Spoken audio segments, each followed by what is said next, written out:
We've never done anything that was unsafe or anything I wouldn't want to put myself in. I've never done anything I feel like that puts them in any sort of a risk. I understand that my current position when I'm by myself isn't ideal, but my daughters aren't a part of that. I only get to see them over the weekends, and camping is something that the four of us have done since the three of them were in diapers. Actually, in Columbus, Georgia, we go camping every 2 weeks.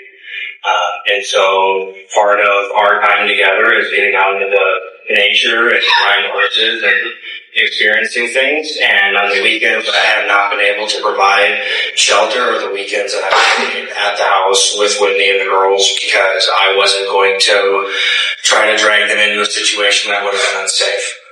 I never wanted to put my daughters in a financial situation that they weren't going to be able to have food on the table and a roof over their head. But if I have the opportunity to be there for my daughters, I feel like I should be able to be there for them and not have to find my way to be in and around my daughters.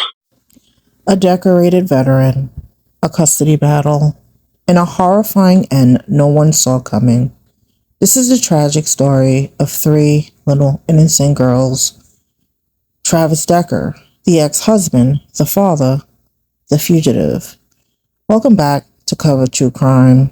Today's story is one of the most chilling and heartbreaking cases I've covered, involving a military veteran, a custody dispute, and the unimaginable loss of three innocent lives. Travis Decker, age 32, was known as a loving and hands-on father of three beautiful daughters, Olivia, Evelyn, and Paitlin Decker. He served honorably in the U.S. Army and later transitioned into the reserves. But after coming home from active duty, Travis didn't come back the same. Behind the scenes, mental health struggles began to surface. Travis, diagnosed with borderline personality disorder and exhibiting narcissistic behaviors, Travis' emotional stability began to deteriorate, and it will soon put his children in danger. Travis and his wife, Whitney Decker, filed for divorce after 7 years of marriage in November 2022. At first, custody of the girls was shared, with Travis getting scheduled weekend visits. But everything changed on August 15, 2024, when Travis found one of the girls unconscious with a bathrobe tied around her neck. The incident occurred at his mother's house, and he never informed Whitney. That was the final straw.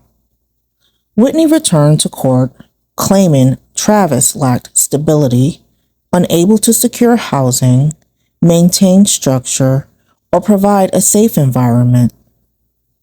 By 2024, the court had revised the parenting plan. No overnights and visits on every other weekend. Travis was ordered into anger management, domestic violence counseling, and mandatory psychiatric treatment in Spokane.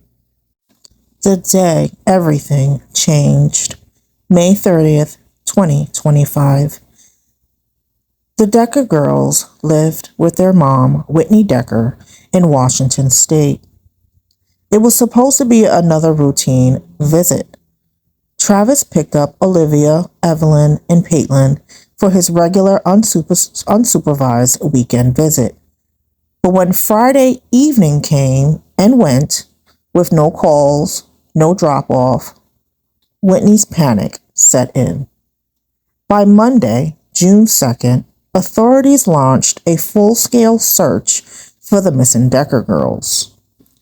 While they conducted searches, investigators went through Travis's phone data system and found out that on May 26, 2025, Travis Decker allegedly searched how to relocate to Canada online. He also conducted searches on how to move to Canada, according to a U.S. Marshal Service affidavit obtained by multiple outlets. According to Wenatchee Police Department statement, quote, "The visitation was part of a parenting plan end quote, noting that he had gone outside the perimeters of which is not normal and cause for alarm. Per the New York Times, their mother Whitney reported them missing on May 30th around 9:45 p.m. Travis was supposed to drop them off back home by 8 p.m., but that didn't happen. The search led investigators to Rock Island Campground near Icicle Road in Leavenworth, Washington. At around 3:45 p.m., a deputy spotted Travis' pickup truck, and what they found nearby would haunt everyone involved. Roughly 75 to 100 yards from the vehicle, the bodies of all three girls were discovered. Autopsy reports confirmed asphyxiation. The girls had plastic bags placed over their heads. The manner of the death was homicide, but Travis Decker was nowhere to be found. Authorities collected a large amount of evidence from the truck at the scene, including human male blood along with non-human blood. Decker had a dog that was also found and turned over to the Humane Society. The search for Decker launched shortly after the girls' bodies were found, and since then, Washington and federal officials say Decker may have been spotted by a hiking party near the encampments. A helicopter crew then located an off-trail subject who ran from site near Coldchuck Lake on June 10th. Deputies believe this person was likely Decker. The hiking party that submitted a tip and saw the man said he, quote, appeared to be ill-prepared for trail and weather conditions and appeared to be avoiding others, end quote. Travis Decker is known to be an elite military trainer and known survivalist skills, which makes him a high-risk fugitive.